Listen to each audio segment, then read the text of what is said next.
Good morning, good afternoon, good evening. Welcome to Laugh and Learn with Flame Monroe and who? And whom? I am here. There is my very handsome co-host, Mr. Nick Smith. Y'all say hello, good morning, good afternoon, good evening to Nick. It is so good to be here with you right now. And I have to tell you, this is not the way we wanted to do it, but Governor Newsom had other plans, right, Flame? No, it's people's fault. I'm not going to blame my governor. It's y'all for not wearing no damn mask. I'm blaming y'all because y'all should have been hard-headed and put y'all mask on. Then my co-host could be here in studio with me. Can I just say, for those who may have taken a sneak peek and didn't get a chance to see it as you walked into the room here, you look really good in that skirt. That looks good with that little flower and all that. You gave us a little sneak peek a few seconds ago. Did you think that looked very feminine? Do I look like a reporter? You look like a correspondent. Almost. We'll see what April has to say. Speaking of correspondents, you know, we do have a very special White House correspondent that's going to be joining us momentarily here on Laugh and Learn. And I'm very excited about it. How was your week? I'm very bummed that you're not here with me because people are going to get used to seeing us together. But I do have not a replacement, but a fill-in for you. Yes, you do. Look at my baby right there. That's my baby, Lauren Hogan, y'all. Hi. Can y'all see The Lauren? amazing Lauren Hogan. For those who may Hi. not know, Lauren is directly responsible for really helping to keep the ship afloat because there are a lot of things that Flame has to do. And that woman right there is like, Flame, calm down. I got this. You just be Flame. I can take care of the rest of this. You were really right about that. Yes, indeed. So I let get me it. explain Lauren, to welcome you all. to the family. Let me explain to you all who Lauren Hogan is. Lauren Hogan is now my new manager, and I met Lauren Hogan last year during the AHF campaign. You remember I was doing that burlesque campaign last year, you guys, and so Lauren was the one who hired me for that, and we just. Let me tell you how. Flame, tell people what AHF is. AHF is AIDS Healthcare Foundation. They hired me last year to do their burlesque campaign. And you can speak and just step in, Lauren, because we hear you. But Lauren was on the road with us the entire time we were on the road doing the campaign. Lauren is 25 years old now. She was 24 then. I thought Lauren was about 40.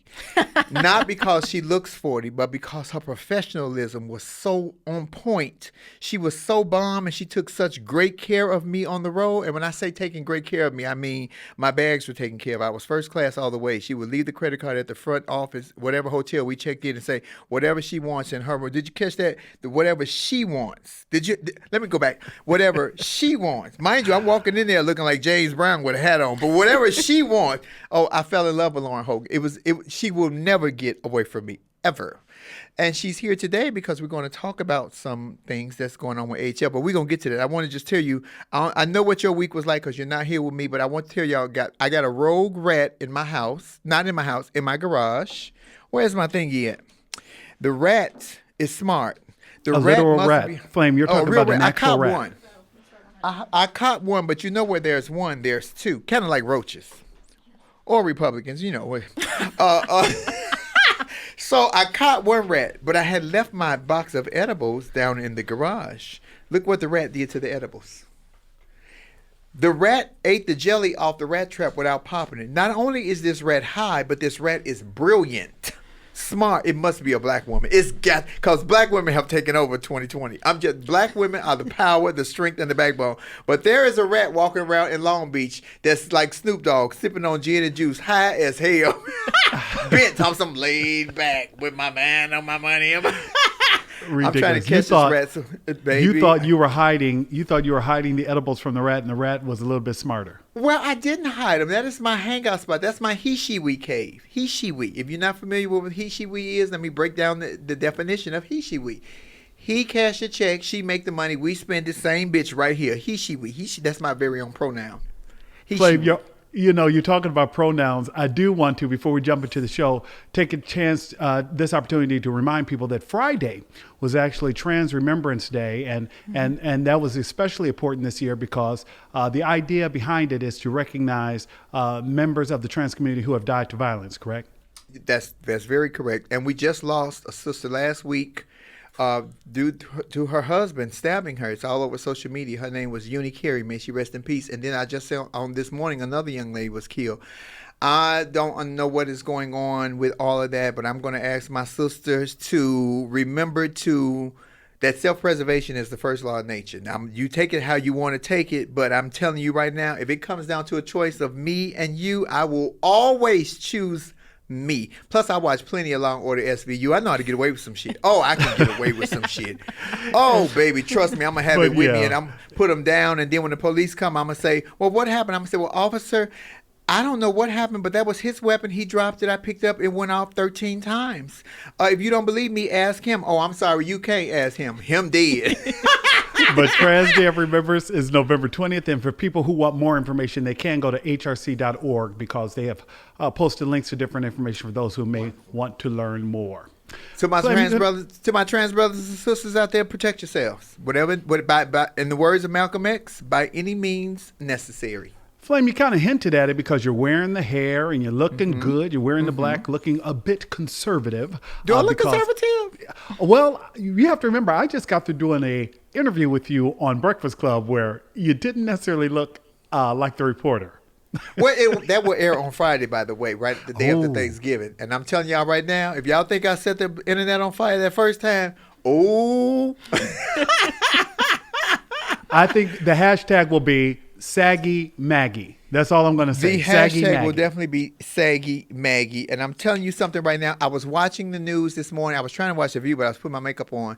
And I was looking at the state of the world. And, I go back to my whole Wizard of Oz effect because I said that in order for us to beat this coronavirus and to beat the system, the Trumpism, that we needed to have the whole heart, mind, and a brain, because the story of Wizard of Oz is we were trying to get back, Dorothy was trying to get back home. She encountered 3 people that needed a heart, a mind, and a brain. And those are the 3 qualities I think that we need to become great Americans again, to be in a place of at least complicity, because the world is so divided right now. But we're going to fix it, because Laugh and Learn, we're going to bring you in, we're going to make you laugh, we're going to make you think, and you're going to look at the pretty bitch that's hosting. And we were talking about that too. I left a message earlier today letting people know to join us today at 1 p.m. Pacific Standard, 4 p.m. Eastern, because we would have special White House correspondent as a guest, April Ryan, who is the author of Under Fire. Was a bestseller. Just a couple of books out. Flame, how many messages did you get from people wanting you to ask different questions to Ms. Ryan? Miss Ryan inboxed me and told me that she knows exactly my plight that I told her about last week, because she has a 13-year-old daughter and an 18-year-old daughter. So we twins in that aspect. And baby, but the difference is with a woman raising daughters, to me, I think it's better than a man raising them, because I'm a pushover. I'm a monster to everybody, but I'm a pushover to my daughters. And I definitely understand why little girls turn into pimps when they get older, because it starts at home with their dads. They pimp their dad out, then they pimp out their husbands and boyfriends. I'm just saying, y'all always want to give the man the bad credit. This equal opportunity. I'm on the man's side and on the woman's side, because I have been the man and the woman in the same night sometimes, depending on who turn it was, what day of the week, and how much money. I'm just letting y'all know where we at. I'm just letting you know where we at. That sounds a little creative, like Frankenstein, like you can be a real monster. Baby, Frankenstein. Understand that. Let me break down the philosophy of Frankenstein to you all, because everybody thinks that Frankenstein was the monster. Frankenstein was never the monster. Frankenstein created the monster and did not want to face his demons, kind of like what we do in real life with everything, with your relationships, with your parents, with your children. We create these monsters and then we don't want to face them. We have and I'm going to use this as a synopsis, and some girls going to get mad. I don't give a fuck. We have a transgender senator, our very first one. Her name is Sarah McBride out of Delaware. We love to holler from the trans community that people don't like us. They don't accept us for who we are.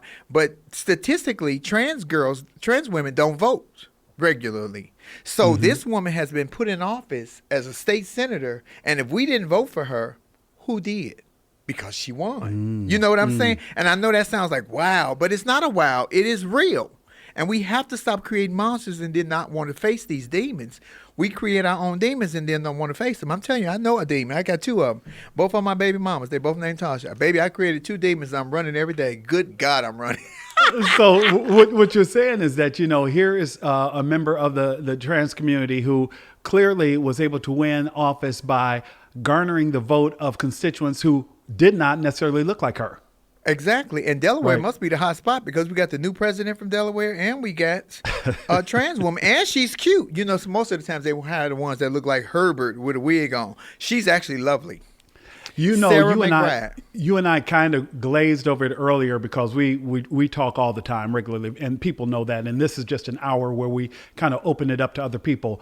But you and I were just talking about how there have been a lot of reports about the progress being made with vaccinations and vaccines, and how we could be just literally weeks away from maybe as many as 3 different vaccines that could hit the marketplace. Yeah, no, I'm not. I'm more than 3 weeks away. I'm miles and millions of years away. I am not taking it. I don't trust it. I don't trust the people who created it. I don't like any of it. I'm not doing it. My kids don't even take a flu shot. My children are 17, 17, and 13. I didn't say 17 twice because I made a mistake. I got 2 17-year-olds, both 7 months apart, 2 different baby mamas. Oh, please don't let these titties fool you. Anywho, You know that's called hood twins. You know that, is that right? what it's called? Uh-huh, it's hood actually twins. called. Yeah. It's actually called. My pullout game ain't what it used to be. Let me just be real about the situation. But the But vaccine my is children real. have never had a flu shot, and they've Right. also never had the flu. I don't trust. It's so many things that I don't trust, and it's not that I don't trust all government, but for this last year, it's been so. The last couple of years, it's been so shaky. I don't want to deal with it. Well, Flame, I do want to plug in that there has been some controversy around that because there's been a focus on HBCUs specifically. More than 500,000 rapid coronavirus tests have been distributed to HBCUs. And a lot of people have stepped up to say that this is a great idea because, unfortunately, African Americans are 5 times more likely to be hospitalized from coronavirus. And a recent administration analysis of HBCUs also found that schools to have predominantly minority faculty with other health variables, making them a higher risk demographic, meaning that a lot of the faculty members look more like Miss Valerie and Miss Rosetta. So we have to also keep them in mind who may not be as young and able to recover because they may have comorbidities. We're understanding this to all my students at the HBCUs because Lauren Hogan is also an HBCU graduate from Spelman. Don't do it. I know money is tight. Don't do it. All I can think about, look up the Tuskegee Airmen report. Look up that. Let me let y'all talk to Lauren because she went to HBCU. And I know money is tight when you're in college, but I'm telling you, don't get this 1,700 and can't enjoy it. Yeah, I'm going to have to agree. I mean, in a lot of things, like, I don't get a flu shot either. The last flu shot I got, I was 12 and ended up with stomach virus, and I was, like, bedridden for 2 weeks. Haven't gotten a flu shot since. I'm fine. So same thing goes for me with the vaccine. Let, however many millions of people take it, let's see what happens. I don't feel safe to take it. I don't feel confident in what's happened or what's transpired to make me feel like, oh, yeah, this is something that'll be good for me. I don't feel that way. And I agree. I mean, I hear all that you're saying, Nick, in terms of why or the reasoning behind, they're trying to take the vaccine to, to HBCUs. But initially when coronavirus came out, there was 2 French doctors that came out and said, why don't we just go to Africa and test people and see what happens? They got ridiculed for it and everything else, but it's very unsettling for me that we're taking it to the black community to test out as guinea pigs. Say that one more time, because black people ain't never first for shit. Let me go back. We ain't never first for jack, but now we first, because they keep saying statistically black and brown children are dying faster. That's the overplay for the underplay, because they want us to take the shot first. Give it to your mama, because I ain't taking it. Nicholas, I love you. To be clear, what we're actually saying is do your research. We're not necessarily giving medical advice. We're just I'm not telling you what to do. These are our opinions. Right. Yes. This my strong opinion and how I feel. And y'all know how I feel about Fauci anyway. If you don't know, go back and watch last week's Laugh and Learn. Because every time I see that nigga smiling, it's a setup. Nicholas, I love you. I'm going to sit you up. I got somebody on here. I want to talk to this lady. She looks so pretty. She sent me the most beautiful pictures. And we're going to bring her on because I'll see you. It's time to do it. Let's do it. Bye, my love. Remove Nick Smith. Y'all know I got my real glasses on so I can see. Where you at, Miss Ryan? Can I call her Miss April, y'all? Is that appropriate? Is that appropriate, Lauren? I think that's appropriate. I have to ask Lauren because she's my manager. And Miss Lauren be grabbing my hand when I go too far because I will go too far. I'll pinch you. Ooh, where you going to pinch me? It ain't no fun if you don't pinch me where I want to be pinched. So I'm so excited to have this lady join us. I have been watching her because I didn't even get into politics until Bill Clinton. I didn't vote. I didn't give a damn about no. Hello. Oh my God, gorgeous! I love that hair, April. You look beautiful. Do you like it? I do. Let me Good afternoon. Good morning. Where are you in Baltimore? I'm outside of Baltimore. I'm in my dark office. I don't know why I changed the light bulb to a blue light bulb and I didn't turn it on. Trying to make sure we're COVID, ready Well, in just don't case. shoot yourself up with no Lysol. I know somebody said it, but I don't think you listen to him Lysol or nowhere. bleach? No, no Lysol or bleach. Can I just start off by saying thank you so much? I reached out to April and asked April would she come and join me on Laugh and Learn, and immediately she was like, "Oh my God, I love you." I was like, "You know who I am." Yes. I was so enamored that you knew who I was. I called Lauren. I said, "Girl, she knew who I was." I know who you are. I saw the Tiffany Haddish special. We talked to Tiffany Haddish and I talked about you at Tyler Perry's studio opening, and I'm just enamored and I'm a fan. That's all I'm Well, gonna say. I'll take that, and you know what it is. I just because I've seen you in the White House correspondence for so many years, and this last one I'm telling you something. If I could there's a man up under these titties. I just want you to know that. And if I could have got up in there one time, I'm telling you, I would have wreaked havoc up in there because of the I know disrespect. you But would. we ain't gonna even get to that right now. I want to start off with fun. So welcome to this show, Miss April. Can I call you Miss April? Call me April. No, no, no. I want to call you Miss April. I like Miss April. You know, Miss April Okay. sounds respect. Let me tell you something. You earned that. If you was just a regular lady, I'd be like, girl, if you don't knock it off. But you're not. You Miss April Ryan, baby. 3 Thanks. books. We searched high and low to get. I ordered on Amazon. Amazon is the day left. Just Bezos. I want my money back. Under Fire, 2018. It's 2016. You had At Mama's Knee, and in 2015 you had Presidency in Black and White. You are author, a wife, a mother. She got 2 Not a wife teenagers. anymore. Not a wife anymore. Oh, I didn't know you were not married anymore. Girl, Oh I'm telling you no, something. no. I ain't never been married, and I'm never going to get married. Because if a man asks me for something I don't want to do, I'm going to punch him in the face. And I'm just big enough a girl to do it. Miss April, you know what the first question I want to ask you, because I've always been interested to know this. And my guess is probably different from what it is. I want to know who was the most fun president did you work, because you worked up under Clinton, you worked up under Bush, and you worked up under Obama, and you worked up under this last one. But out of the first 3, who was the most fun off camera, personally, to you? So here's the deal. Each president is different. And it's like children. You can't say which one is best. I think each one of them did the best that they knew how to do when they were in office. But at the end of the day, you would be surprised when I tell you George W. Bush was just as gregarious as Bill Clinton. And this is, behind the scenes. George W. Bush and I would talk about issues of race all the time. He recognized the subtle and overt racism that Barack Obama was going through when he was running against John McCain. I'm telling you the stories that I have and the conversations I had when we weren't on camera. Barack Obama, because of history and because he looks like me, I don't know, he has this dry sense of humor. He'll say it and it's like you're deadpan and then you're on the floor just rolling, And he's got this new book called Promised Land, but I think I'm a little biased towards him because he was the first. And we never thought we would ever see the first. But he's funny. He's got a bop. Plays basketball. He reminds me of my cousin, my brother. Yeah. Somebody, and he was, and believe it or not, he looked out for me in his own way. And I appreciate that. And I got some news too with that. You're the first one I'm telling. Oh, Look out for I ain't going to tell nobody. Tell me, girl. I ain't going to tell nobody. You're actually the first one I'm telling publicly. Monday, look on my IG Live because it's going to be a promised land. That's all I'm going to say. Ooh. Oh, my God. I'm excited. That is fantastic. I'm excited, too. That is a fantastic message. See, I would have thought you would have said Bill Clinton because Bill Clinton is most like me. Bill Clinton played the sax. He smoked a blunt. He did some things in the Oval Office that I've done before. All of that. Just, the similarities. No, but let me say, but it's hard. It's like I said, it's hard to pick. It's hard to pick which one because they were all so different.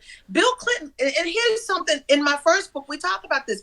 We had a soul food dinner with Bill Clinton. Bill Clinton, he didn't play the sax and he didn't smoke a blunt at the dinner. But what he did, he ate chitlins and collard green and garlic fried chicken on one fork. Oh, on the same floor. Bill Clinton was gangster to me. I'm telling you something right now. I was never angry with Bill about what the deed that he did. I've done that deed many times and been on both You ends. know what he did now. What he did was basically something I think that Hillary had to deal with. That was between those two, mostly than anything. And you know, it was. I don't even want to get into that. I don't want to relitigate that because we're going to relitigate that forever. But as people, as they are people, and that's something we have to remember. They are people. This one, I there's no saving grace for this one to me. But I saw the humanity in the last three, and I don't see that with him. Well, definitely and not. It's something as small as having a pet. The last three had pets. This one can't even bring himself to love anything else but himself. Mm-hmm. And that's all I'm going to say. Well, we are the collateral damage as Americans behind that, so I understand that. I want to know something, Miss April. I need to know the truth from you about this. How in the hell did you keep your professional composure in some of those? Let me tell you something. I am a black man and woman up under all that. I would have exploded, but I understand. You have the patience of Job. Let me say that, because there was one time I think he called you out about the Black Caucus. I'm like, and you looked at him like, why are you calling on me? But you were so patient and your composure and temperature stayed the same. Please tell me where you learned that from. You know, my mother and father are gone to glory, and both of them were agrarians. My mother came from a farming family in North Carolina. My father came from a farming family in Maryland. They never imagined that their daughter would be at the White House. They never imagined that I, a descendant of the last known slave that I know of in my family on my mama's side, 5 generations removed from a slave called Joseph Dollar Brown, sold on the auction block in Fayetteville, North Carolina. And if I get up there doing all this and doing all that, I negate everything that they worked for. Harriet Tubman worked for, Rosa Parks worked for, John Lewis, Barrett Rustin, Martin Luther King, Malcolm X, everybody, Marcus Garvey, everyone. I would negate that. I have to stand. It's not about me. It's not about me. It's about the issues that our community, all of the issues that our community still needs answers for. So at the end of the day, I don't know. My mother always, my mother always taught me humility. And my father used to, when I first went to the White House, God rest his soul, he said, Lord, he prayed for me before we had this family prayer. He said, Lord, let her keep her home training and it's stuff. I'm glad you brought that up about your mom instilling something on you, because this lady here, this Lauren Hogan, when we were on the road last year for HF doing a campaign, I thought she was much older than she is, Miss Ryan, because she's so professional and she's so spot on with what she does and so diligent about it. And I love that you are an educated woman. This is a young, powerful, educated woman. I told her I was interviewing with you. She said, "Oh, Flame, please let me come, because what you have said, those words about your mom, her mother, I know her mother. Her mother is a monster. And when I say that, I mean that she has instilled in her daughter such a powerful professionalism and getting the job done and not making excuses because you're a woman, and at least being a woman of color. She just made it happen. So I wanted to bring Lauren because Lauren wants to talk to you. Talk to her, Lauren. Talk to Miss April. Come on, Lauren, talk to me. We got Flame over there, Flame Monroe Flame. But I love whatever the Flame and the Monroe is. I love them. I tell you, funny is all get out. Yes, Lauren. Well, first and foremost, like I said, I'm a huge fan. There's only a couple of reporters on Twitter that I follow, and you were one of them. Oh, so thank you. It's a pleasure to be here to talk with you. I more so wanted to ask you, did you ever imagine that you would be at the forefront, as a White House correspondent, having to defend, one, your credibility, and also, two, what you're bringing to the media? You know what? That's such a powerful question. Thank you for asking that. Okay, I'm a journalist, a trained journalist from Morgan State University and HBCU. I'm a product of Baltimore, Maryland. Not many people out of Baltimore really step out and the community not gravitate towards us and say, we've done it. There's a thing of pride. There's a thing of community here. And also in Baltimore, the first thing that they say is, you have the word failure built into your existence, but you have to overcome all of that.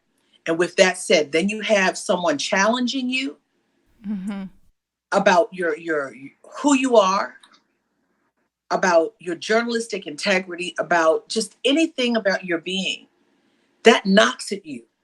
And sometimes you go home and say, wait a minute, what are they saying? And you have to really come back to yourself.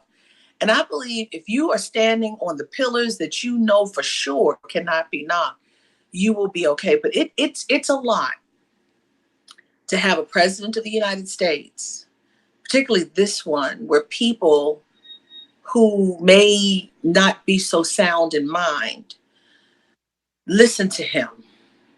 They believe him. And they believe him so much so that right now in this moment, you have 70% of Republicans that believe wrongly that he won this election.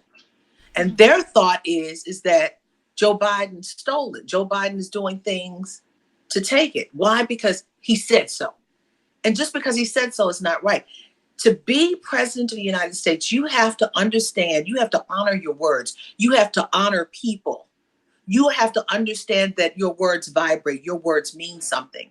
And every time he took a knock at me and what he was saying, enemy of the press, I got death threats, bomb scares. I've had the bomb squad at my home. I've had the FBI at my home. I've had to move my home.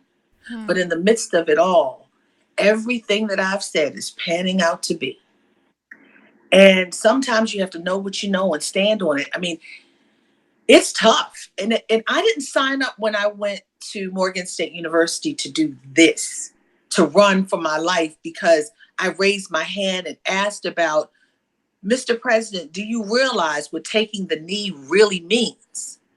Mr. President, are you going to apologize to the exonerated five, formerly the Central Park Five? I never thought that asking those questions would cause me to run with my children for my life. If I had a chance to do it again, I don't know.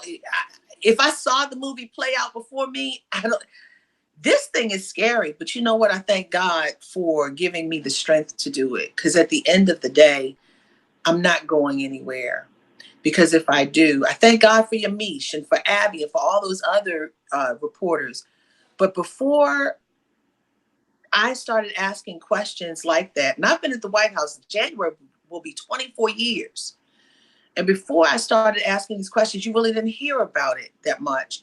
And Joy Reid, my friend Joy Reid, who's doing a wonderful job anchoring 7 p.m. on MSNBC, she said before April, there wasn't anyone. And now April's here. It's now vogue to ask questions on matters of race. It shouldn't be vogue. It should be every community, every issue should be asked no matter what. Everything comes to the White House, from War to Peace and everything in between. And that bothers me so much that people are afraid to ask questions. And it bothers me more so that people feel that I am out of order by asking it. There needs to be a civics lesson, a universal civics lesson of United States history and the interaction of government to government, the interaction of the press and the government, because people don't know. Because instead of saying, oh, okay, they want to fight you. They want to meet you after you leave work. They want to terrorize you and your kids. They want to send bomb. It's crazy. Yeah. And that's all from this president. Mm-hmm. You're right. And I think in a lot of ways, I also say, I thank you for the questions that you asked, because under the Obama administration, there was a sense of comfort, at least for myself, that I had, that I didn't really feel like I had to tune in and pay attention, because it was kind of like, I know we're going to be all right. But if it wasn't for reporters like you, under this administration, it made me wake up and pay attention and really start to engage and listen and learn what was happening in our country. Lauren, you have to, because I don't know how old you are, but I'm loud and proud about it. I'm 25. 53 years old. I'm 25. Mm-hmm. Okay. Well, you cute. Stay cute. Thank you. So 25. Right? Right? I remember when I was 25. Lord, I remember. But let me tell you, a few strands ago, let me say this. I want you to look up Bull Connor. I want you to look up the name George Wallace. I want you to look up the Edmund Pettus Bridge.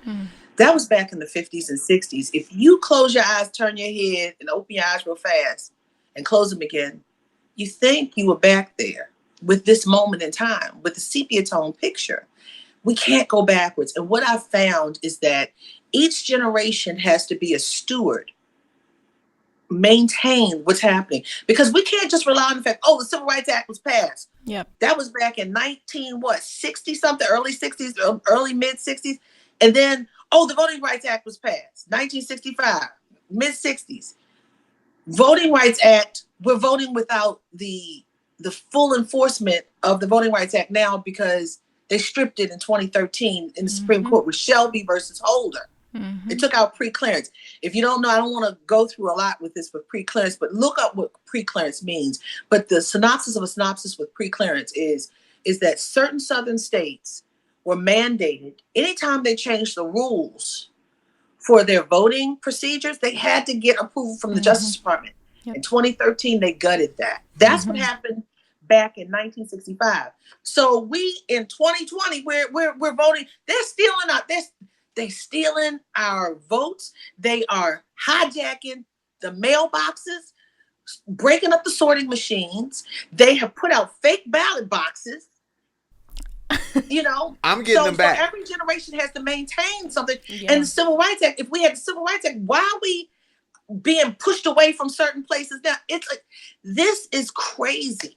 Miss April, I'm on payback because guess what I'm doing? They're cheating, so I cheated too. I voted in my man name and in my woman name and got a whole busload of bitches that look like me. We all did the same. Please don't tell me that. Please don't tell me that. Say that. Don't tell me that. Because you know Donald Trump is watching right now. He's like, say that. Donald Trump, if you're watching, you've been looking for a woman with balls to stand up to you for years. I am a woman with balls, for real. Understand? I know. I would love. Look, that's one briefing I would love to watch. Miss April, let me ask you a question. How excited were you when Biden and Harris got the ticket? When I saw Biden run to the podium, I got recharged. I was like, "Come on, old Joe." They keep calling Joe. Oh, I say Joe and Jill went up the hill and they wasn't looking for no water. Jill gave Joe a blue pill. Jill gave Joe that blue pill, and they still getting it in. Boo! I was like, "Come on, Joe." I was so excited for him, and I was overwhelmed with Kamala Harris, sister who graduated from HBCU, who climbed all the way up to the ladder, because we all expected it to be a Michelle Obama to be the very first woman in a position like that, or somebody. Michelle Obama does not want politics. I'm sure she does. She's outside Chicago. I'm from Chicago. All you. So you get it. So you get. I totally get it. Because you cross either one of you. It's like, no. That's why you should have hired me to be your bodyguard, because when they would have got out of line, I would have looked like your girlfriend. I would have dropped them. I would have dropped them where they stood, April. Boom. Y'all get out of line, meet Flame. And I know you were Biden, and I was so excited. I want to know how you feel about Biden getting this ticket. So as a journalist, as a trained journalist, I'm unbiased. But for this moment, for the looking over everything and what the nation is dealing with, anybody but Trump. That's what I felt. Because I've had to take myself out of the journalistic role for a minute, because the last few months have been so deadly. You got over 250 some thousand people who are dead. You've got a race war that he perpetuates. There should not have been a million mega march in the streets of Washington, D.C. in the midst of a COVID pandemic. And then it should, in this country, there never should have been a mega million march. Number one, that's nothing but white supremacy. Well, that was only about 600 people. Let me tell you. Right. It was kind of like his inauguration. Well, how many ever? It should have never been. Right. I know what you're saying. It should have never been. And as someone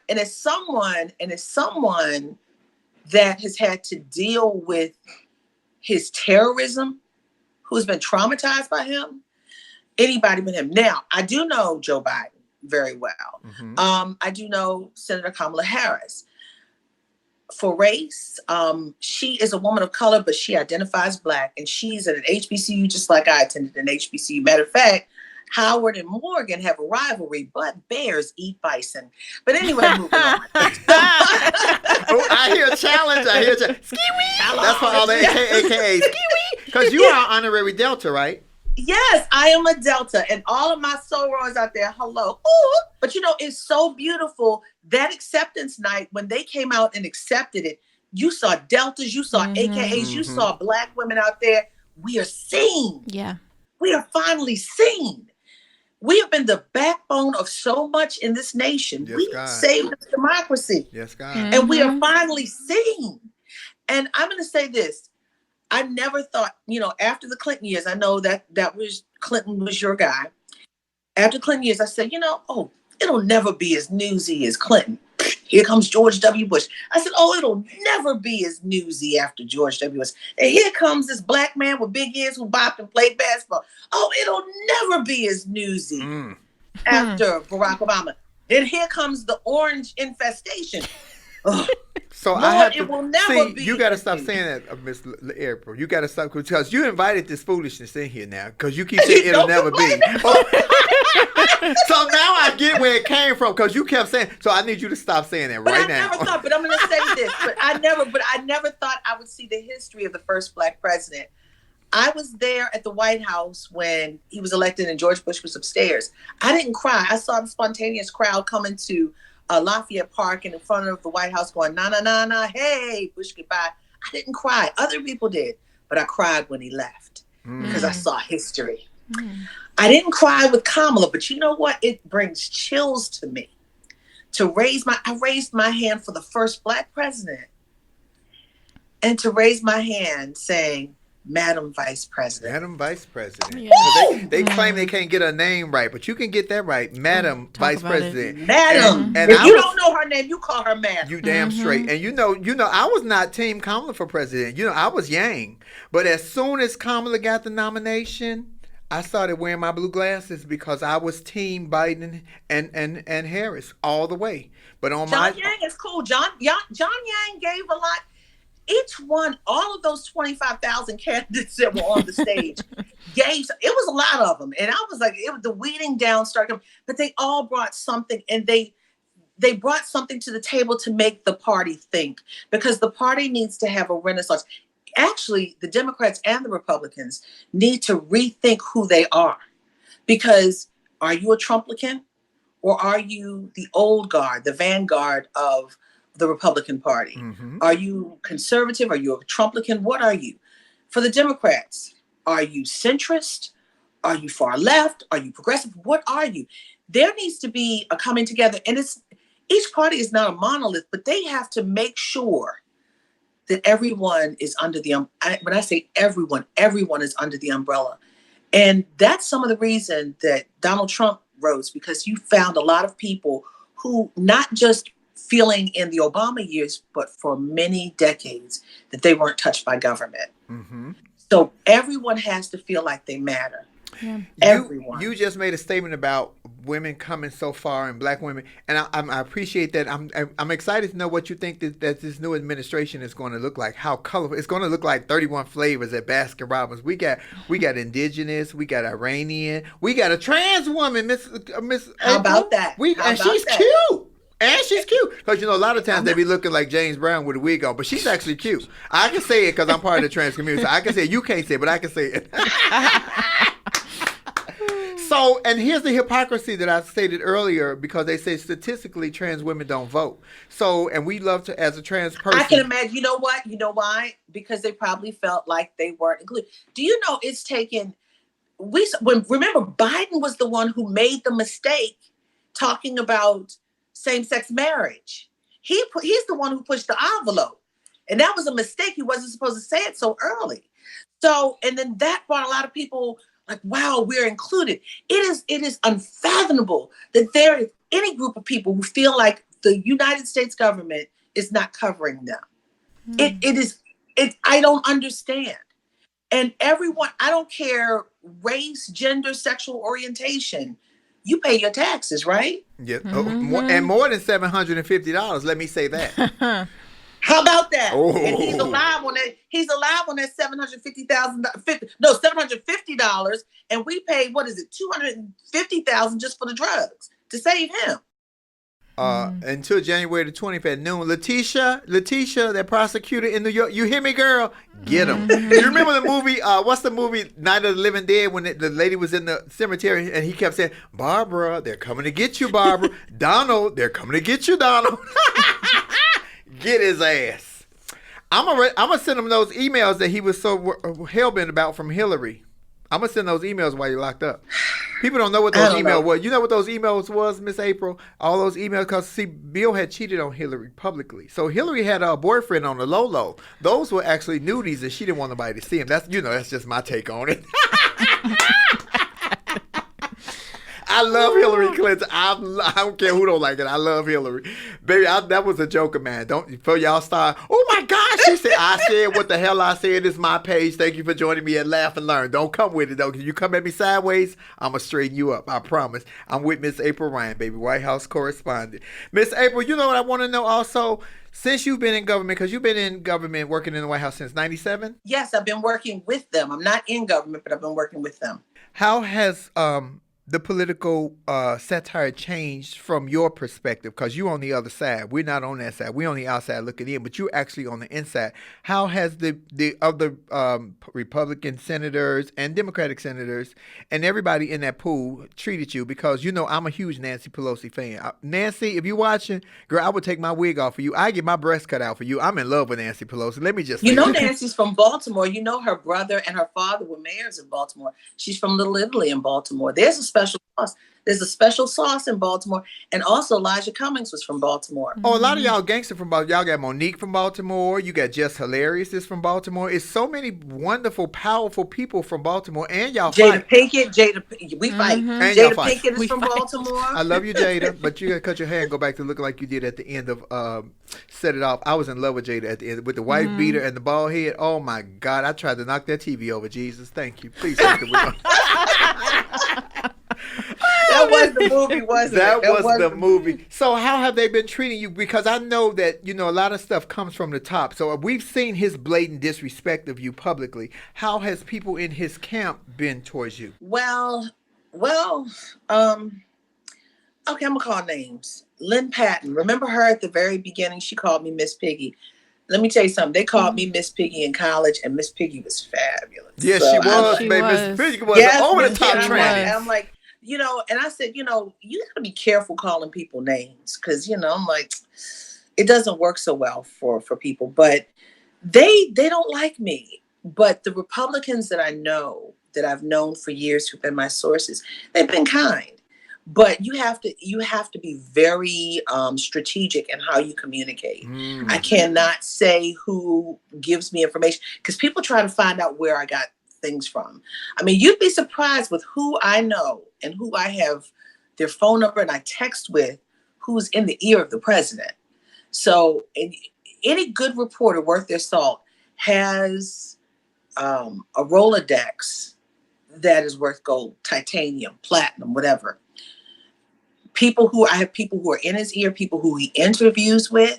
I have people who are in the Senate, in the House that he talks with, or people who are very close to the situation. They're in the room when it happens or where it happens. So I get information still. It's harder, but, you know, I still get it, and it's on the money.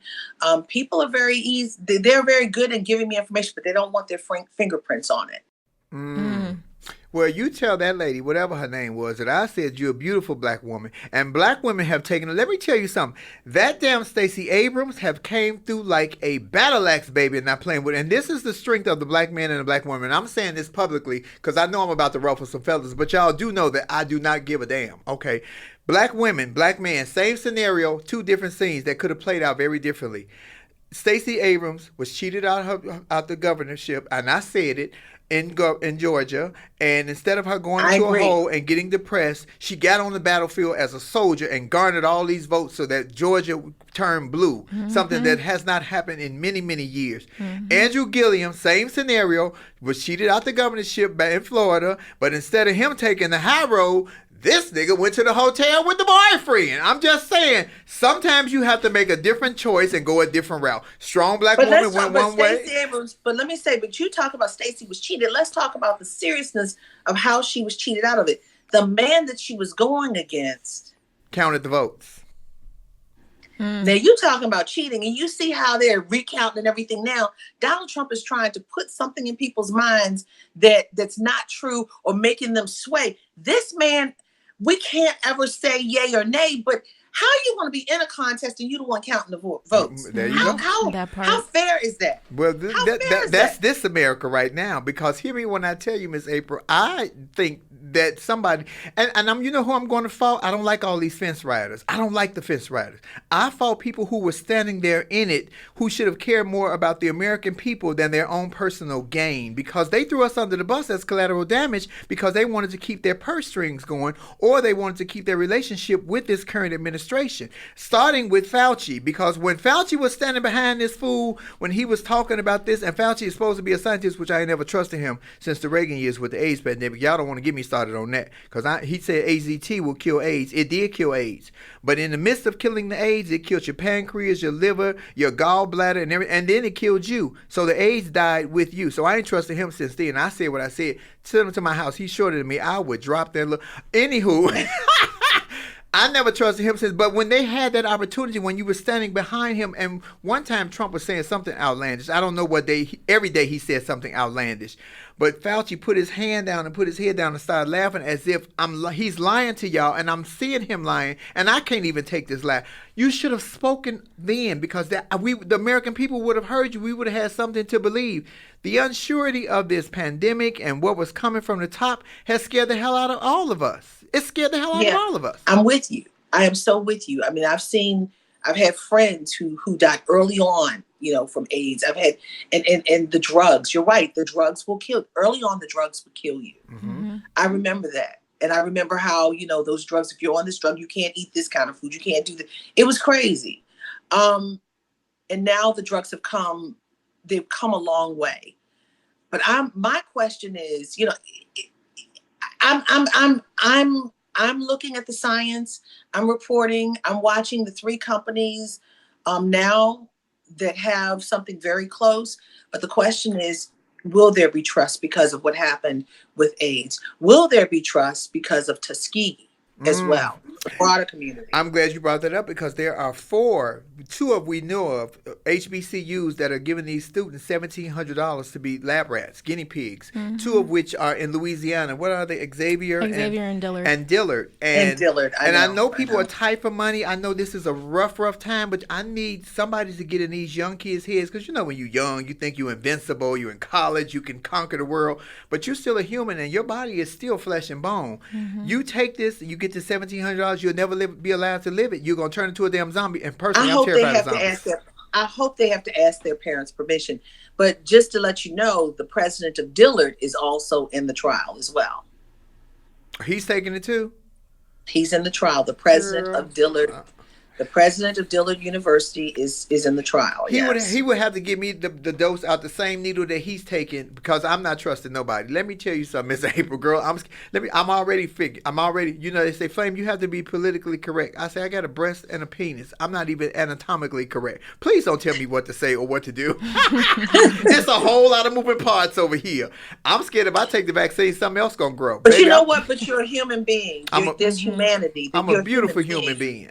And gorgeous. I love you, girl. I'm serious. I mean, you are. I mean, look, I'm sitting here looking at the pictures, you there, and all the pictures on IG. I'm like, I need to come for some tips. But I'm like, okay, anyway. But what I'm saying is, we all are human beings. We all are human beings. And I say this, and it's almost with tears in my eyes. Politics is not about party. It's about people. Mm-hmm. And it's about humanity. And what we are watching right now, it is wearing a mask, to wear a mask or not to wear a mask. It's political. Mm-hmm. It's about your life. My uncle, my late mother's brother, who I just talked to on the phone, he's in Philadelphia right now. He had bladder surgery, and then he went for a transfusion. Been in the hospital for about a month. Thursday, they said he had COVID. 92 years old. And listening to him on the phone, breathy, I just wanted to cry. I didn't say anything to him. I said, Uncle Paul, you're going to be all right. He said, it's in God's hands. I'm like, And I'm like, this didn't have to be. And it's sad. I mean, I've lost other people, but it just hurts my heart. He's going to be 93 years old, if God allows it, on January 19th, the day before the inauguration. 93 years old, and he's laying up in the hospital with COVID. Why? Because this president called it a hoax. He didn't want to wear a mask. All this foolishness. But he only paid $750 for taxes, and our tax dollars saved his life when everybody else is dying. But you ain't hear that from me. Miss April, let me ask you a question, because you were there with her, and I know you met Ruth Bader Ginsburg, the late, great Miss Ruth Bader Ginsburg. How was she? You know, because when she died, we were like, oh my God, we're lost. And so I went back to a teaching that my grandmother taught me when I was a kid, and she said that we're all here only on loan. I felt like Ruth had struggled so long with cancer, so many different versions of cancer, losing a mother, her husband, so many people, that she was like, I can't do no help here. So she left 10, 11 days before the election to go personally talk to God in his ear to say, look, my people need help. Do this up there, because she had a lot more impact up there with him than down here with us. This is how I've seen her, because people are like, oh my God, I was like, no, she knew. She was a strong fighting monster. And when I say monster with love and affection, y'all. Don't get it twisted, y'all. Oh, flame count. No, I'm saying it that as a beastly, that she saw what she wanted. She pushed through for women's rights. And so when she died, we did feel like, damn it, she should have held on for 11 more days. But I felt like when my grandmother told me that before, that we only here on loan, that she went to do more help for us. Was she a sweet woman to you?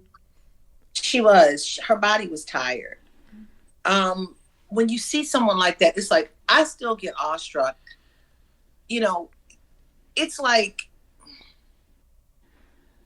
when I met Mandela, it was like, I couldn't believe it.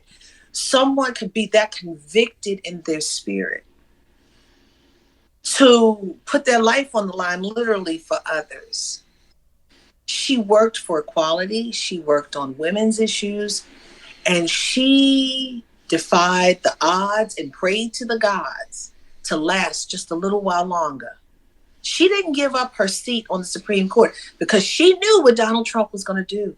She's hung around as long as she could, and her body gave out. She could have easily, every time something happened, every time she had pneumonia or some kind of issue, pancreatic cancer or whatever that came up, she could have easily walked away. Mm-hmm. She didn't. And that kind of strength, that is something supernatural. That is a strength that you don't get every day. That's the strength that Nelson Mandela did. He forgave those who persecuted him. Mm-hmm. Nelson Mandela, a lot of people don't know this, but we couldn't take pictures with flash with Nelson Mandela because when he was working in the quarry, some of the limestone got in the back of his eyes. And if the light, it would have refracted and caused a lot of problems with his sight.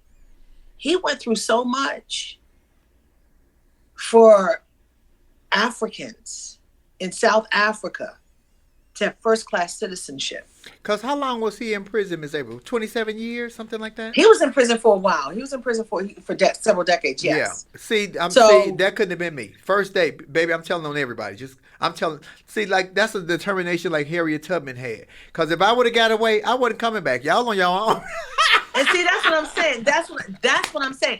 See, we get up on Instagram, we got to pose and all that to try to show, yeah, I'm this, I'm that. But look get the sub story, get the back story. That's the story I want. I don't care about all that posing. You might see me pose, but get the back story. Oh, speaking of posing, that picture with the microphone. Oh, April, I love that picture of you. That picture is boss. Let me say, that picture is so boss. With the microphone like that, I'm like, oh, she look gangster. I bet you's the danger. Oh, you from Baltimore. You ain't got to say nothing else. I know how y'all do. Baby, I know how y'all do. Miss April, let me ask you another question before we get off of here. I want to know, how was Mr. John Lewis personally? Because we know his history. We know so many stories of how he just took on the Bettis Bridge, how they beat him across the head, and he's been in the civil rights. He stood with Martin Luther King. He stood with B.R. Rustin. A lot of y'all don't know who B.R. Rustin is. B.R. Rustin. Look it up. Make them look it up. Please look him up because he was. Google him. Mind you, that the LGBT community has been involved in politics long before we was popular to be involved in politics. Civil rights. And this is what I'm saying. first class citizenship for everyone, regardless of where you come from, what any orientation, gender, race, what have you, sexual orientation, been around a long time. Bear Rustin was a monster. He was a monster. So I want everybody, don't tell them yet. Make them have that quiz for the next time you come on, so they can tell you on the IG Live. Oh, wonderful! Let them Thank do that. you. Have class. Teach them. Yes, teach me some class, Miss April. You know I'm a throwback, Miss April. So how was John Lewis? Was he a friendly man? So John Lewis was the most wonderful man I'd ever met, and he was short in stature but large in love. I would see him and he would always make it a point to come, no matter, he'd see me across the room and he'd start moving towards me, and people would stop him and shake his hand and everything, but he kept coming, and I just stood there and waited. And it may have taken him a half an hour, but he'd come to me. How you doing? I'm good. I love you. I said, I love you too. And he would want to always see how I was, because he knew that I was going through some stuff. He also knew that I was one of the few people asking questions about us at the time. And game peeps game, and he had a heart for people, but he also had a heart for peace. I remember one time being angry about something. I was at Roland Martin's show. Oh, I love Roland. Yeah, years ago, and the congressman was coming in, and I said something to the effect of, I'm so angry. He said, I'm with you no matter what you do, but you've got to do it peacefully. I said, okay. And we just started laughing. He broke the tension. But he believed in peace work. He believed in, no matter what you had to say, do it peacefully, because you get farther with peace than you would violently. Non-violence was his being, was his essence. And I miss him. The day Biden was elected officially, which was that Saturday after that Tuesday, and we finally I put right on my Instagram page, please now bring April Ryan back to the White House correspondent, because I miss you. I put that on my page. That was publicly. you. Okay, that was me. You, I started a campaign to bring you. I wanted you back. See, and I didn't know that you left for COVID. I'll be back in. I'm going to be back in. We're going to be doing some. I'm making some. I believe that this moment is a moment of creativity. Even in the midst of all of this pain, I said I'm either going to go low and get depressed, which I can do, or I'm going to find out other ways to put the message out. And just stay tuned. There's more coming. Oh, and I will be back. I'm back in. No, Monday is coming. Monday is Promised Land with President Barack Obama. Stay tuned for the time. Yes. Girl, tell Mr. President Obama that me and my children, I have a huge book and a huge picture of him in my home, because when I tell you, he gave me such hope, such joy, and such belief when I saw him, because I'm from Chicago. So when him and Michelle came out, when he actually got the nomination, I was not in Chicago. I was in Houston, Texas. And when I saw him get that, and people were just overwhelmed and it gave me such hope, as not only as a black man or a trans woman, it gave me hope as an American that I can be and do anything I want to be, because this brother then pulled it off. And then Michelle came out in her red and black Target dress. I said, girl, I got that dress. That wasn't a Target dress. That was Target, or J. Crew. It was J. Crew. I think I got the knockoff from Target, though. You are so bad. And Michelle is so bomb. Michelle is Chicago South Side. First of all, a shout out to Chicago, my hometown. I love my city. But Michelle is baby. Let me tell you something. You don't want to walk up on Michelle. I know all that first lady. I'm telling y'all now, you don't want to walk up on Michelle. I'm telling you. It's Oprah too. See, Oprah ain't from Chicago, but she stayed in Chicago long enough. Y'all think Oprah nice? Oprah got a bodyguard named Gail. That's what y'all know. Gail ain't just her best friend. Baby, Miss Gail would drop you, baby. Miss Gail, did you see how she cornered Robert R. Kelly? Like, Robert? I'm like, okay, if Gail get up, she gonna floor you. Why are you laughing? Why? Y'all are so bad. This has been the best time.